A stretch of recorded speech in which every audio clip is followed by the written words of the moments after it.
Saudara-saudari terkasih, kedua bacaan yang hari ini kita renungkan, keduanya bertutur tentang harta. Pertanyaan spontan bisa kita lontarkan. Apakah Yesus memusuhi orang kaya dan berpihak kepada orang miskin? Menjawab ini semua, saya ingin kembali mengulangi tentang kategori kaya dan miskin.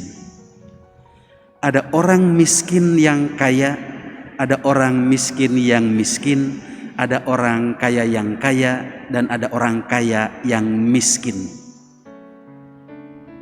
Orang kaya yang kaya adalah orang yang memiliki harta benda secara manusiawi yang ia miliki dengan berbagai cara dan terutama cara-cara yang baik.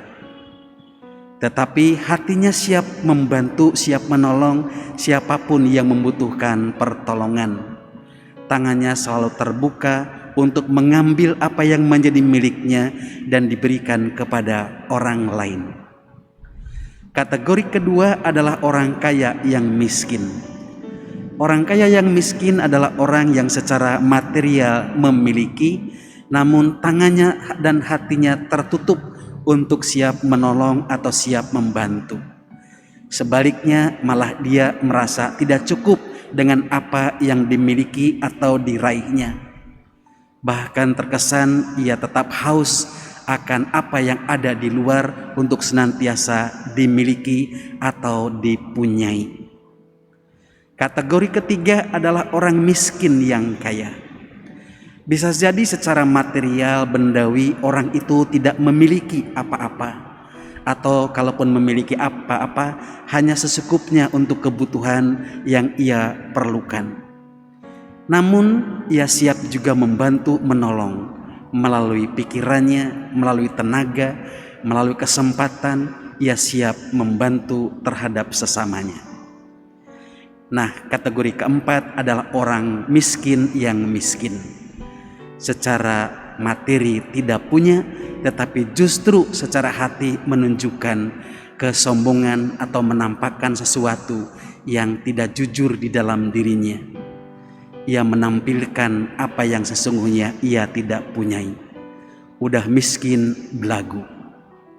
Nah, dalam konteks ini sesungguhnya apa yang diharapkan? Menurut permenungan saya, Yesus mengajak kita untuk menjadi orang kaya yang kaya. Ketika seorang kaya bertanya kepada Yesus apa yang menjadi cara untuk meraih hidup yang kekal, ternyata harta yang dimiliki oleh orang tersebut bisa dijadikan sarana untuk meraihnya. Namun rupa-rupanya orang kaya ini merupakan orang kaya tipe kedua.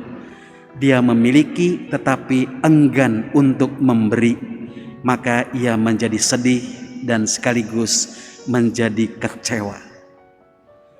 Nah, tentu saja yang kedua tiada lain, kalaupun kita miskin, Yesus mengajak kita untuk tetap kaya secara hati. Ingat barangkali kisah seorang janda yang mempersembahkan persembahan bukan dari kelebihannya tetapi dari kekurangannya. Tentu dalam ini menyiratkan kepada kita bahwa Yesus tetap sangat mencintai orang kaya dan sangat juga mencintai orang miskin dengan hati nurani yang kaya. Mari saudara-saudari, kita menjadi kaya bukan saja secara material, tetapi terutama kaya hati sebagai sarana sekaligus cara untuk meraih apa yang disebut hidup yang kekal.